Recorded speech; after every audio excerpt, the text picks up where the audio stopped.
Hello hello hello नमस्कार, सत श्री अकाल, गुड इवनिंग, आदाब। मैं अभिषेक कुमार आप सभी लोगों का स्वागत करता हूं एक बार फिर आपके अपने इस ऑफिशियल यूट्यूब चैनल पर।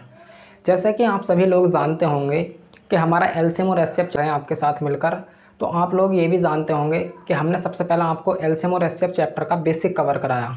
उसके बाद हमने पिछली जो वीडियो आई थी हमारी, उसमें हमने आपको क्वेश्चन प्रैक्टिस कराए और आज भी हम आपके साथ मिलकर कंटिन्यू क्वेश्चन को ही प्रैक्टिस करेंगे। मैं एलसीएम और एचसीएफ चैप्टर के जो इंपॉर्टेंट टाइप हैं वो सारे के सारे कवर कराने की कोशिश करूँगा, पूरी की पूरी, और अच्छे से आपको सॉल्यूशन बताऊँगा।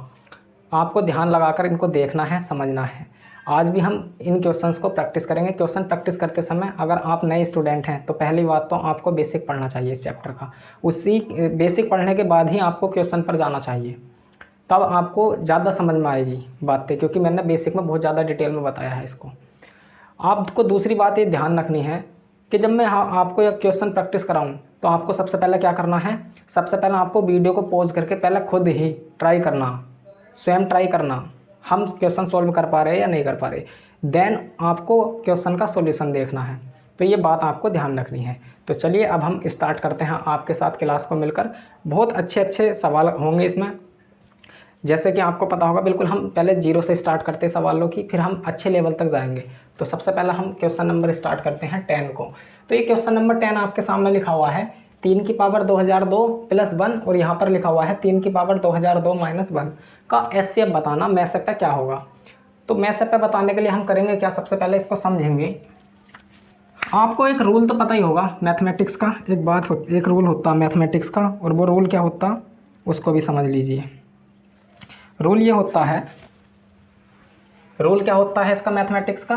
मैथमेटिक्स के इस क्वेश्चन को सॉल्व करने के लिए आपको एक बात ध्यान रखनी चाहिए, और वो बात है पता कौन सी, तो वो बात है हमारी क्या, इसमें आपको एक बात ध्यान रखनी है। जैसे कि पहला क्या है इसमें, ये बात तो आपको पता होगा कि अगर ओड नंबर कोई लिखा हुआ है, कैसा ओड संख्या है, कोई विषम संख्या है, अगर ओड की पावर कोई भी नंबर, ओड नंबर की पावर कुछ भी हो, ओड नंबर की पावर कुछ भी हो, हमेशा और हमेशा सोल्व करने के बाद क्या आएगा, एक ओड नंबर ही मिलता है, एक विषम संख्या ही प्राप्त होती है। ये बात आपको ध्यान रखनी है, एक विषम संख्या ही प्राप्त होगी।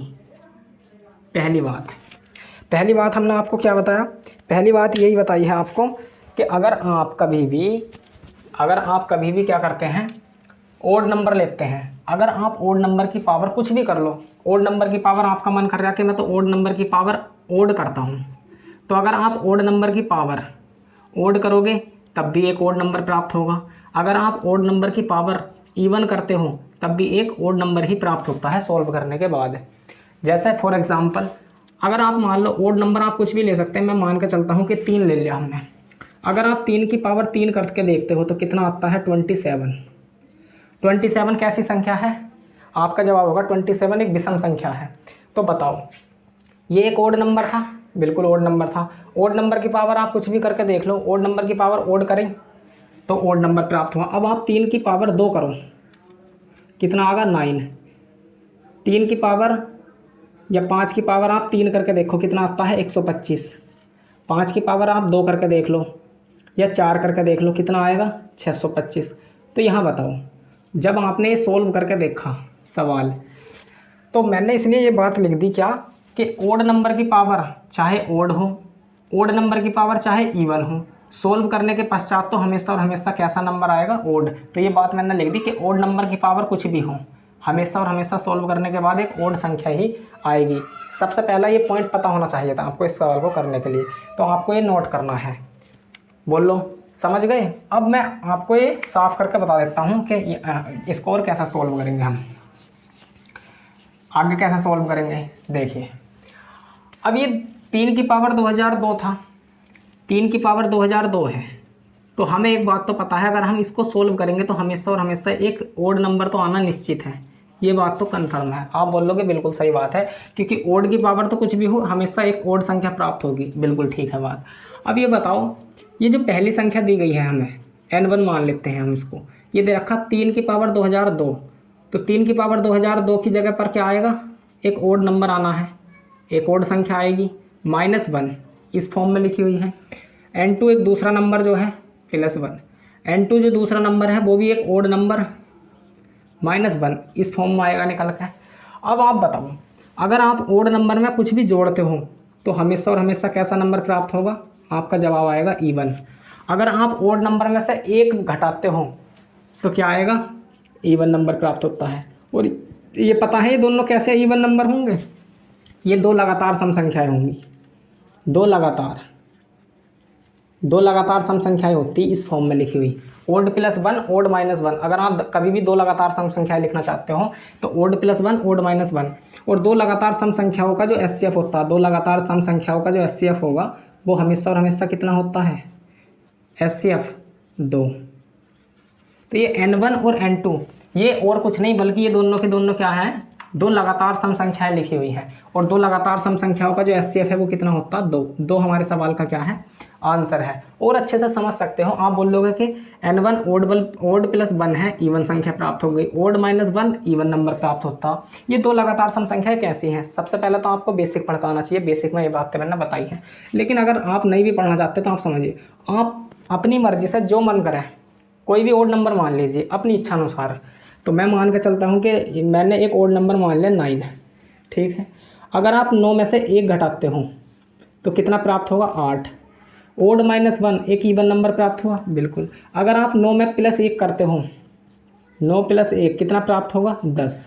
तो बताओ क्या ये दोनों लगातार इवन नंबर हैं या नहीं है? ये दो लगातार सम संख्याएं हैं। और दो लगातार सम संख्याओं का एचसीएफ कितना होता है? 2।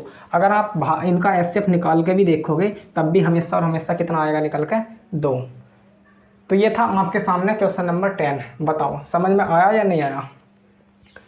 तो अच्छी बात है, चलो बहुत अच्छी बात है, समझ में आ गया तो इसको आप नोट करिए एक बार। फिर मैं आपके सामने नेक्स्ट क्वेश्चन लिखता हूँ।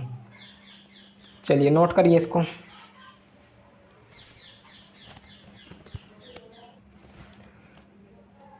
तो देखिए ये रहा आपके सामने नेक्स्ट क्वेश्चन, क्वेश्चन नंबर 11। आप इसको सॉल्व करिए। 3 की पावर 120 -1, 3 की पावर 50 -1 का एचसीएफ बताना मैथ पे क्या होगा? एचसीएफ क्या होगा? तो आप इसको एक बार खुद ट्राई करिए, उसके बाद हम कराएंगे, आपको सॉल्व कराएंगे। हाँ, कुछ साथी हमारे, कुछ दोस्त हमारे एक कमेंट कर रहे थे कि हम भैया आपका चैनल ओपन नहीं होता। तो मैं उनके लिए बताना चाहता हूँ, ऐसे स्टूडेंट्स जो हमारा चैनल सब्सक्राइब करना चाहते हैं तो सबसे पहले तो आपको क्या सब्सक्राइब करना है? यूट्यूब पे जाना है और वहाँ पर लिखना है क्या? COMPETITION कंपटीशन लिखना है। उसके बाद आपको बिना स्पेस के स्टडी लिखना, कंपटीशन स्टडी। इतना लिखने से भी कुछ नहीं होगा, आपको कंपटीशन स्टडी बिना स्पेस के लिखना और इसके साथ स्पेस भी नहीं देना, 311 लिखना है। तब आप हमारा चैनल पर पहुंच सकते हो। ये सर्च करना आपको, तब जाकर मेरा ओपन होगा चैनल, ठीक है। तो आपको अगर कोई भी स्टूडेंट या कोई भी हमारा दोस्त, हमारा साथी अगर यूट्यूब चैनल पर जाना चाहता है हमारे, तो सबसे पहले तो उसे कंपटीशन स्टडी सर्च करना पड़ेगा यूट्यूब में। और कंपटीशन स्टडी भी इस प्रकार से सर्च करना कि बीच में स्पेस नहीं होना चाहिए, कहीं पर भी स्पेस नहीं है। तो कंपटीशन स्टडी 311 सर्च करोगे तो ये चैनल खुलेगा, चैनल ओपन होगा। तो आपको ये यूट्यूब पर सर्च करना, तब जाकर आप मेरे यूट्यूब चैनल पर पहुंच सकते हो। तो उनके लिए बताया था मैंने ये, जो हमारे चैनल पर जाना चाहते हैं, क्योंकि ऐसा कमेंट आया था कि आपका चैनल खुल नहीं रहा, सर्चिंग में नहीं आ रहा। तो उनके लिए मैंने ये बात बता दी, आगे से ध्यान रखना। अब मैं इसको क्या है साफ़ करता हूँ और अब आते हैं हम सिर्फ डायरेक्ट क्वेश्चन पर आओगी। 3 की पावर 120 -1 तथा 3 की पावर 50 -1 इसका एचसीएफ बताना। तो सबसे पहले हम करते क्या हैं, इस टाइप के सवालों को पता क्या करते हैं, जैसे कि एक संख्या है 3 की पावर 120 -1 है, एक दूसरा नंबर है पता क्या 3 की पावर 50 -1, ये दे रखा। तो देखो 3 -1 तो यहाँ भी है, इस वाले नंबर में भी 3 -1 है और इस वाले नंबर में भी 3 -1 है। जब भी ऐसा सवाल दिखाई दे, यानी कि यहाँ ये जो चीज़ है, पावर को भूल जाओ, पावर को छोड़कर ये भी सेम है और यहाँ भी पावर को छोड़कर ये भी सेम लिखा हुआ है। तो इस टाइप के सवाल हम कैसे करते हैं, सबसे पहले तो आप 3 - 1 लिख लिया, उनका एचसीएफ कैसे निकालते।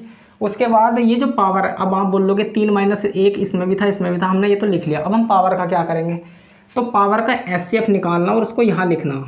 जैसे कि यहाँ 120 है पावर और यहाँ कितना है 50, तो 120 और 50 का आपको एचसीएफ निकालना है। तो 120 का और 50 का जब आप एचसीएफ निकाल लोगे तो कितना निकल कर आएगा 10। और यही क्या है हमारे इस सवाल का एचसीएफ है, यही आंसर है। ठीक, तो इस प्रकार से सवाल करते हैं। एक बार और समझ लीजिए इसको ध्यान से।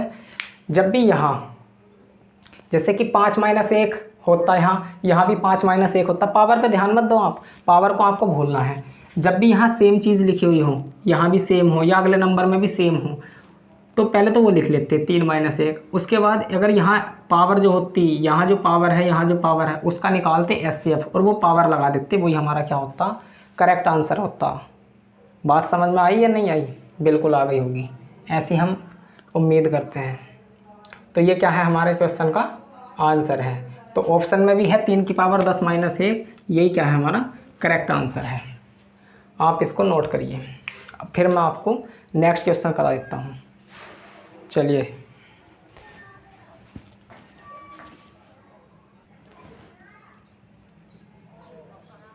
देखिए ये सवाल है आपके सामने नेक्स्ट क्वेश्चन। ये सवाल भी काफ़ी अच्छा है, आप इसको पढ़िए और इसको सोल्व करने की कोशिश करिए। सवाल में क्या बोला गया है आपको ध्यान से समझना है, ध्यान से पढ़ना है। 4 अभाज्य संख्याएं आरोही क्रम में लिखी जाती हैं, यानी कि 4 अभाज्य संख्याएं हैं वो आरोही क्रम में लिखी हुई हैं। यदि प्रथम 3 का गुणनफल 385 है एवं अंतिम 3 का गुणनफल 1001 है, तो प्रथम संख्या क्या है? आपको प्रथम संख्या क्या है ये बताना है। तो इसको हम कैसा सोल्व करेंगे? सबसे पहले आपको क्वेश्चन की पहली लाइन पढ़नी है। प्रश्न की पहली संख्या की पहली लाइन क्या है? 4 अभाज्य संख्याएं आरोही क्रम में लिखी हैं। तो मैं मान लेता हूँ कि 4 अभाज्य संख्याएं हैं, कोई ए, बी, सी और ये डी। ये 4 अभाज्य संख्याएं हैं, इनको मैं आरोही क्रम में ही मानकर चलता हूँ। आरोही क्रम इन द सेंस क्या होता है आरोही क्रम? आरोही क्रम होता बढ़ता हुआ क्रम होता या घटता हुआ क्रम होता? तो आरोही क्रम होता बढ़ता हुआ क्रम। तो मैंने 4 संख्याएं मान ली, 4 अभाज्य संख्याएं हैं ये 4 अभाज्य संख्या हमने क्या कर ली, लेट कर ली कि ये क्या है 4 अभाज्य संख्याएं हैं, प्राइम नंबर है और ये आरोही क्रम में ही लिखी हुई है। आरोही क्रम का मतलब पहले सबसे छोटा नंबर, फिर उससे बड़ा, फिर उससे बड़ा, फिर सबसे बड़ा। ए सबसे छोटा नंबर है, बी उससे बड़ा, फिर उससे बड़ा, फिर सबसे बड़ा डी है। तो ये 4 संख्याएं हमने मान ली, जैसे कि सवाल में बोल रहा था 4 अभाज्य संख्या आरोही क्रम में लिखी जाती हैं, ये हमने 4 अभाज्य संख्या आरोही क्रम में लिख ली। फिर आगे बोलो, यदि प्रथम 3 का गुणनफल 385 है, प्रथम 3 यानी कि ए गुणा बी गुणा सी, प्रथम 3 का जो गुणनफल है वो कितना है 385 है। प्रथम 3 तो ये थी ए बी सी। फिर बोल रहा है अंतिम 3 का गुणनफल। अंतिम 3 कौन कौन सी है? बी, सी और डी। अंतिम 3 का गुणनफल कितना है? 1001 है। और आपसे बोला गया है प्रथम संख्या क्या होगी। तो कैसे करेंगे अभी हम इसको सोल्व? तो देखिए कैसे करेंगे। यहाँ आप देखो यूनिट डिजिट पे क्या है 5, यहाँ जो नंबर है वो है यूनिट डिजिट पे 5। इसका मतलब ये है कि जो 385 है ये 5 का मल्टीपल तो ज़रूर है, ये 5 का गुणज लिखा हुआ है। अगर किसी भी संख्या की यूनिट प्लेस पे, अगर किसी भी संख्या के इकाई के अंक पर अगर 5 दिखाई देता है आपको, तो ये बात कन्फर्म है कि वो जो संख्या है वो 5 का मल्टीपल है। 5 का मल्टीपल का मतलब ये होता है 5 का गुणज है। 5 के गुणज का मतलब ये होता है कि वो संख्या 5 से पूरी पूरी कटेगी, यानी कि 385 में 5 तो ज़रूर छिपा हुआ है। तो मुझे ये बात तो पता है कि ये ए बी इसका फैक्टर है, बी बी और C B. A B C में से एक तो 5 निश्चित है। 385 में से एक संख्या अगर 5 है तो बताओ 5 से अगर मैं इसको काटता हूँ तो कितनी बार कटेगा? 5 सत्ते 35, 5 सत्ते 35, 77 बार आ गया। तो एक तो संख्या कितना है हमारा 5 और एक है 77। 77 को प्राइम नंबर में हम 11 और 7 में नहीं तोड़ सकते। हाँ, तो ये जो है ये जो नंबर है यहाँ पर 5 होगा और ये 7 है और ये कितना है 11 है। ये कितना है 5 है, 7 है और ये 11 है। 5 गुणा 7 गुणा 11 करोगे तो 385 आएगा निकल के। अब बी सी डी की वैल्यू, तो हमसे क्या पूछा था? प्रथम संख्या क्या है? प्रथम संख्या क्या थी? ए क्या है? 5 आंसर है। और भी सोल्व कर सकते हो आप। 1001 है, अगर आप 1001 की बात करो तो पता क्या है? बी इंटू सी, बी की वैल्यू कितनी है इसमें? बी इंटू सी की वैल्यू लगा दो। बी और सी की वैल्यू कितनी है? बी की वैल्यू तो है 7 और सी की वैल्यू है 11। गुणा डी, डी बराबर कितना आ गया निकल के 1001। 11 से डिवाइड देंगे इसको तो 11 से काटेंगे, 11 नम 99, 11 नम 99, 11 नम 99, 11 का ना 11, 7 से काट लेंगे अब 13 बार, तो डी की वैल्यू कितनी आ गई निकल के 13। तो वे संख्याएं कौन कौन सी हैं निकल कर आ गई। ए का मान तो आ गया हमारे पास 7 और बी का मान कितना, ए का मान आ गया 5, बी का मान है 7, सी का मान है 11 और डी का मान है 13। तो ये 4 प्राइम नंबर हैं। अगर आप इनमें से प्रथम 3 का गुणनफल देखोगे तो 385 आएगा निकल कर, और अंतिम 3 का गुणनफल देखोगे तो 1001 आएगा। ये था सवाल को करने का पहला मेथड। समझ में आया या नहीं आया। सबसे पहली बात तो यही थी, इसमें क्या था 5 था यूनिट डिजिट पर। इसका मतलब ये है कि ये 5 का मल्टीपल है। तो हमने पहले क्या करा, इसे 5 से डिवाइड करके देखा तो आया 77। 77 को भी हमने क्या करा, 2 प्राइम नंबर में तोड़ लिया, 11 और 7 में। 77 आया ना, तो 11 और 7 में, तो एक संख्या 5, 7, 11 है ये। और यहाँ बी और सी की वैल्यू निकाल दी, डी आ गया। तो इस तरीके से आप सोल्व। तो नेक्स्ट क्वेश्चन सोल्व करिए। नेक्स्ट क्वेश्चन, ये क्वेश्चन भी काफ़ी इंपॉर्टेंट है, अच्छा सवाल है ये भी। क्या है, क्या बोल लगा है सवाल में, दो संख्याओं के में से और लैसे क्रम से है 11 व 385 हैं, वे संख्याएं हैं। तो दो संख्याएं हैं, इनका लैसे और में से कितना दे रखा 11 और 385, और हाँ आपसे क्या पूछा गया, संख्याएं क्या हैं। इसका मतलब संख्याएं नहीं पता हमें।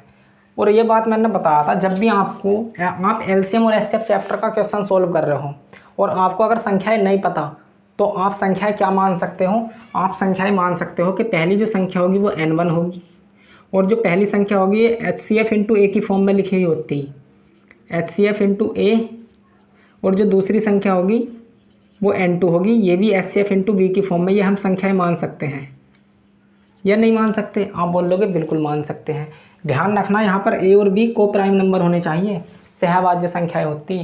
अब आप बताओ, HCF तो इन्होंने दे ही रखा हमें कितना 11, तो जो पहली संख्या निकल कर आएगी वो कितनी होगी 11 इंटू ए, और जो दूसरी संख्या निकल कर आएगी वो कितनी आएगी 11 इंटू बी। बिल्कुल बिल्कुल समझ में आ गया होगा ये बात। अब आप बताओ, आपको एक तो एलसीएम दिया हुआ था और एक एचसीएफ दिया हुआ, एक एचसीएफ दिया हुआ था, एक एलसीएम दिया हुआ था। अब यहाँ पर हमने एचसीएफ रखा 11 इंटू ए, पहला जो नंबर है वो 11 इंटू ए है, दूसरा जो नंबर है वो 11 इंटू बी है। तो आपको एलसीएम भी दिया है सवाल में, तो आप इनका एलसीएम निकाल लो पहले।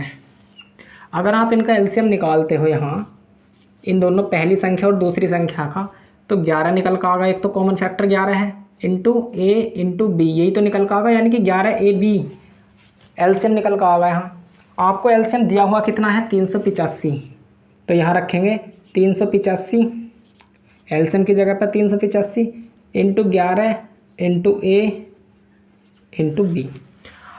11 से इसको भाग लगाएंगे, 11 थी 33 और 11 कितना बचा 5, और 11 पंजे 55। तो ए इंटू बी की जो वैल्यू निकल कर आई, ए इंटू बी की वैल्यू कितनी निकल कर आएगी यहाँ से 35। तो ऐसी दो संख्याएं बताओ। आप पहला हमसे पूछा दो संख्याएं बतानी है आपको, उनका लेस और मैस दिया हुआ था। तो पहली संख्या तो 11 इंटू ए है, दूसरी संख्या 11 इंटू बी है। आप पहली संख्या बता सकते हैं, अगर आपके पास ए की और बी की वैल्यू पता हो तो आप दोनों संख्याएं बता दोगे। तो आपको ए इंटू बी दे रखा 35, और आपको यहाँ से ए और बी की वैल्यू निकालनी है। तो ऐसी दो संख्याएं बताओ जिनकी गुणा करने पर 35 आता। तो आपका जवाब होगा 7 पंजे 35। एक तो संख्या 7 होगी और एक 5 होगी। अगर हम 7 की और 5 की गुणा करते हैं तो 35 आएगा। बिल्कुल। एक संख्या और होगी, एक संख्या क्या होगी 1 और 35 भी तो है। अगर आप 1 और 35 की गुणा करते हैं तब भी तो कितना आएगा 35 ही आएगा। अब आप यहाँ रखो, तो n1 की वैल्यू कितनी निकल कर आएगी यहाँ से। अगर आप 11 इंटू ए निकालते हो, 11 इंटू ए, और अच्छे से लिख देता हूँ, 11 इंटू ए की वैल्यू कितनी रखो 7, तो कितना निकल कर आएगा 77। n2 की वैल्यू कितनी निकल कर आएगी, n2 की वैल्यू 11 पंजे 55।